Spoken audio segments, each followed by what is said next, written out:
Attendez, le mec vend Pluton 250 000 $. Il y a vraiment des gens qui seraient capables... Je pense qu'il y a des gens qui seraient capables de l'acheter. J'ajoute Pluton au panier, quoi, tout va bien. Eh bien, je ne sais pas si vous étiez au courant, mais il existe, à travers le monde et à travers l'histoire, une multitude de petits crevards. Des gens dont la crevardise est tellement élevée que ça en devient presque marrant. Bon, il y a certains cas, c'est un peu limite, mais vous allez constater par vous-même. Et aujourd'hui, ensemble, nous allons voir quelques cas de petits margoulins qui ont, par leurs actes, figé leur nom dans l'histoire avec le préfixe sur leur tombe « crevard forever ». Et nous, évidemment, on adore ça. Imaginez 2 secondes un mec qui porte plainte contre une association qui vient en aide aux plus démunis, et qui plus est demande un paquet de fric à cette association. Ça existe. Ce mec se nomme Monsieur G. Je vais éviter de dire son prénom pour éviter de me taper un procès, et j'ai pas les moyens pour payer un avocat. Vous savez, Pôle emploi, ça paye pas beaucoup.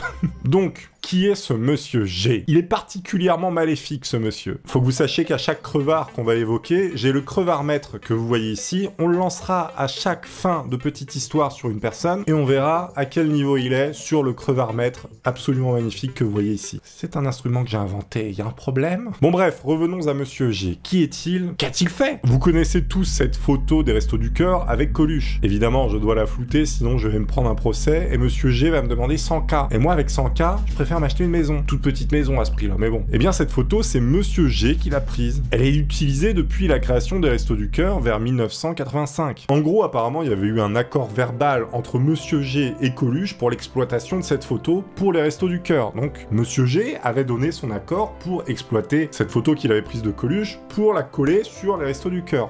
Jusque-là, ok. Sauf que Monsieur G, après je ne sais combien d'années, 30 ans, il s'est dit, il y a moyen de faire du pognon. Tout cet argent qui m'est passé devant le nez, toutes ces personnes dans le besoin, tant d'années à utiliser ma photo, et moi je n'ai pas touché un copec. En fait, selon les droits d'auteur, celui qui prend la photo, c'est à lui que revient tous les droits d'exploitation. Et celui qui est pris en photo, lui n'a pas les droits, hein, attention. Hein. C'est vraiment la personne qui prend la photo, le photographe. Sauf que Monsieur G, apparemment, avait besoin de pognon. Donc que s'est-il passé? Monsieur G a envoyé un message pour faire supprimer tous les portraits de Coluche dans les Restos du Cœur, parce qu'il n'avait pas touché sa part du gâteau. À noter que Monsieur G demande un dédommagement prorata temporis, comme on dit dans le jargon juridique, je dirais même le juridique game, c'est-à-dire qu'il demande que tout le temps qu'a été utilisé cette photo pour les Restos du Cœur, où il n'a pas été payé, c'est-à-dire, je sais pas, 30 ans, un truc comme ça, 35 ans même, eh bien il demande que toute cette durée d'exploitation lui soit remboursée.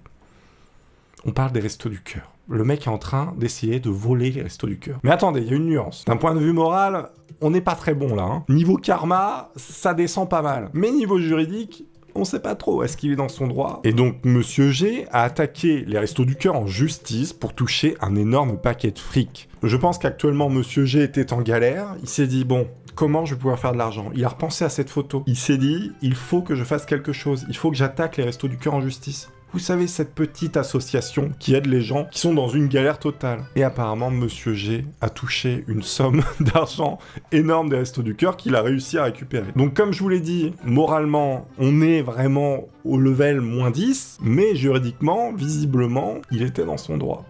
Je fais donc appel au crevard maître pour mesurer le taux de crevardise de cette personne. Et c'est horrible le crevard maître. Je lance donc le crevard maître. Où va-t-il s'arrêter? Quelle mesure aura Monsieur G pour cet incroyable revirement de situation? Ah, on est sur 9 sur 10 sur l'échelle du crevard maître. On lui laisse un point, car juridiquement, visiblement, il était dans son droit. Il a quand même 9 points de crevardise pour la morale.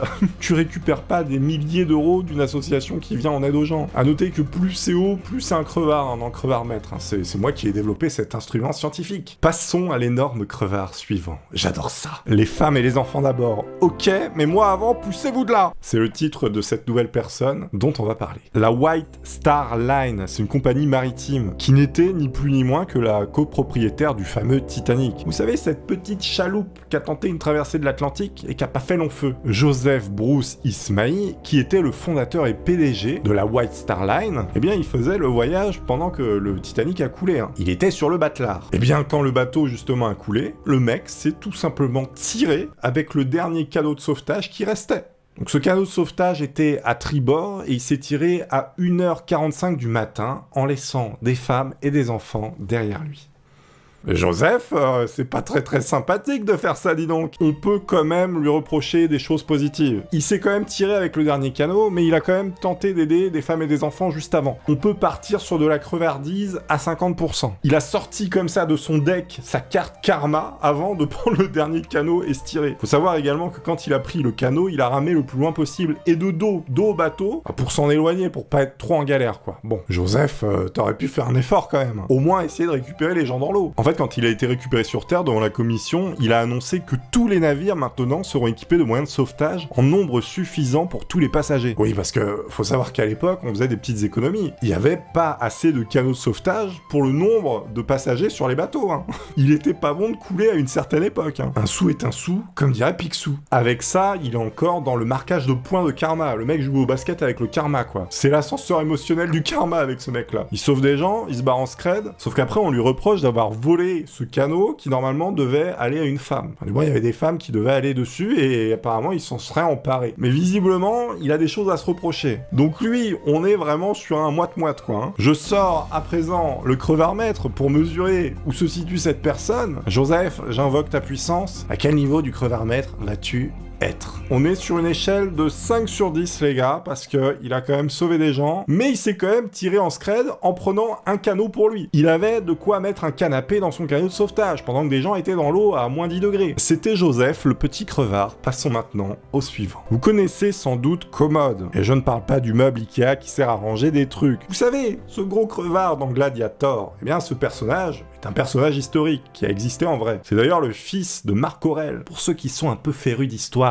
Eh bien, ce mec dans l'histoire était un empereur pas très cool, on va dire. Par exemple, durant les combats de gladiateurs, dont il était très friand, il descendait dans les arènes pour se la mettre. Sauf que personne n'osait le toucher, puisque c'était l'empereur. Et si tu lui faisais ne serait-ce qu'une égratignure, eh bien, c'était le bûcher pour toi. Et du coup, grâce à la peur qu'il infligeait aux autres gladiateurs quand il décidait de descendre dans l'arène, eh bien, il gagnait à tous les coups. Sauf que parfois, dans les combats de gladiateurs, c'est pas tout le temps, hein. Faut savoir que les combats de gladiateurs, c'est pas comme dans les films, hein, comme on a vu. Mais parfois, il pouvait y avoir justement des mises à mort. Et Commode, l'empereur, il épargnait à chaque fois les gladiateurs contre qui il se battait et contre qui il gagnait, pour montrer à tout le monde que c'était un mec sympa. C'était de la manipulation, parce que derrière, il faisait des trucs moins cool. Il était pas très commode. D'ailleurs, je crois que l'expression vient de là. J'ai tenté un jeu de mots pourri, mais il me semble que ça vient de là. Donc, pas fou commode. Il savait quoi faire. Couper un mec en deux en public, il savait que ça allait faire descendre sa cote de popularité. Par contre, le petit commode, qui était un petit peu malin, durant les entraînements de gladiateurs, il aimait bien les buter en règle générale. Il se faisait plaisir en privé, et devant tout le monde, il faisait le mec sympa. Et ça, Commode, c'est vraiment pas très gentil. On va lancer le crevard-mètre pour Commode, hein, parce qu'il le mérite quand même. Je lance le crevard-mètre. À quel niveau sera Commode? Tout le monde se le demande. Oh là là, je crois que nous sommes à 10 sur 10 pour Commode. Il mérite quand même le 10 sur 10 de la crevardise. Ah, c'est pas moi qui choisis, c'est le crevard-mètre. Non, parce que là, on parle quand même de vie de personne. Et le mec, c'était littéralement The Crevard, quoi. Il a fait plein d'autres choses, mais il mériterait une vidéo entière parce que ce mec-là était incroyable. Bon, maintenant, revenons un peu à notre époque. Vous connaissez peut-être Mister Sagawa. Eh bien, ce mec-là, qui est japonais, est venu faire des études en France en 1981. Il a tout simplement mangé une étudiante dans son appartement à Paris. Il me semble que c'était une étudiante hollandaise, mais lui aussi mériterait une vidéo entière. Et donc il se fait arrêter en France, jugé non responsable, transféré vers le Japon, qui est évidemment son pays d'origine, puis pour différentes raisons, libéré en 85 au Japon. 4 ans d'enfermement pour avoir bouffé quelqu'un, c'est quand même un peu léger, hein. Le pire, c'est qu'après, il retrouve du travail où il enseigne le français dans une école. Sauf qu'il se fait démasquer et finit par se faire virer. Tente après de faire de l'argent sur le fait qu'il ait mangé une personne, en publiant des livres sur son histoire, mais c'est un flop total. Sagawa à l'école des sorciers n'a visiblement pas marché. Je me demande quelle gueule ont ces livres d'ailleurs. Mais le plus bizarre, c'est qu'en fait, il y a des publicitaires qui l'ont recruté pour faire une publicité, accrochez-vous bien, pour de la viande. Il y a vraiment des gens qui ont employé ce mec pour faire de la publicité de viande. Qui veut manger ses steaks? Non mais t'imagines, c'est comme si Marc Dutroux faisait la promotion de préservatifs. C'est horrible. Je comprends pas. Bon, après, c'est un autre pays, c'est un autre truc, hein, mais maintenant, il a actuellement 70 ans et vit sa petite vie pépouse en banlieue de Tokyo avec son frangin. Mais lançons d'abord le crevard-mètre. Combien Mister Sagawa va obtenir au crevard-mètre? C'est un petit peu la question que tout le monde se pose. Ah, je vois un 11 sur 10. Monsieur Sagawa a pété les scores, visiblement. Oh, c'est largement mérité, hein, parce que là, manger manger quelqu'un, c'est pas très bien. Le plus marrant, ce serait quand même qu'il soit devenu végétarien. Ça m'étonnerait. La Lune lui appartient. Donc, ce type que vous voyez, c'est autoproclamé propriétaire de la Lune. Depuis les années 1980, ce mec vend des parcelles de Lune, mais pas que. Mars, Mercure, Jupiter, Vénus...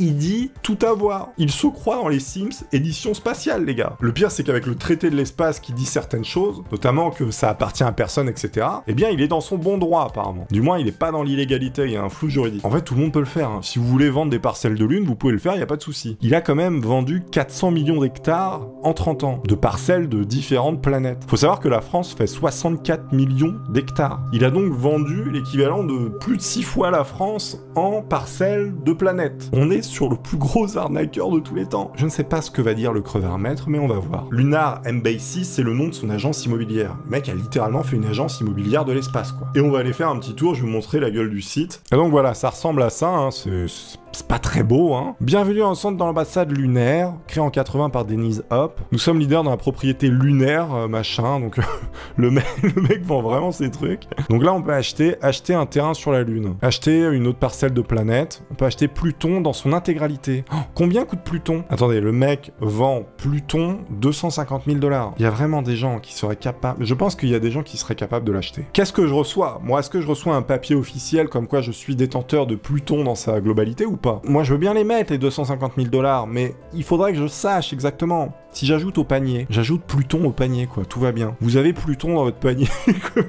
c'est n'importe quoi. Attendez, on peut acheter quoi d'autre comme planète? On peut acheter des passeports extraterrestres pour les autres planètes. Le mec, c'est vraiment décrété maître de l'univers, quoi, hein, littéralement. On peut acheter des trucs de Mars, quoi. Putain, c'est cher, hein. Le mec...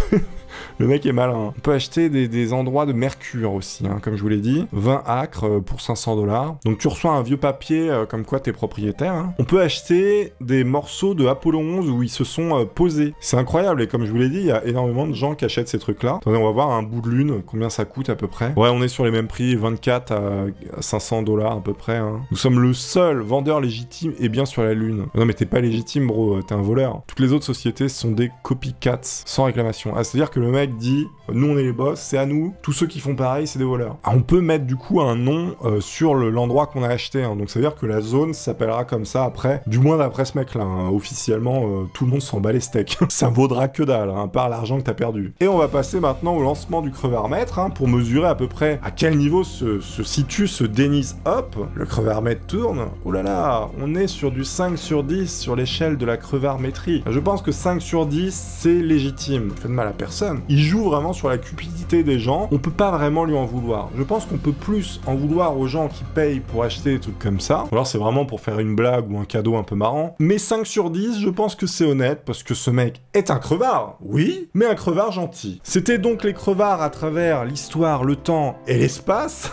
On fera peut-être un épisode 2 avec mon super crevard maître quand il marchera encore à nouveau. Merci à tous d'être ici, pensez à liker si vous avez apprécié, hein, sinon vous le faites pas, c'est comme vous voulez. Portez-vous bien d'ici là, un max d'amour, un max d'amitié. Au revoir.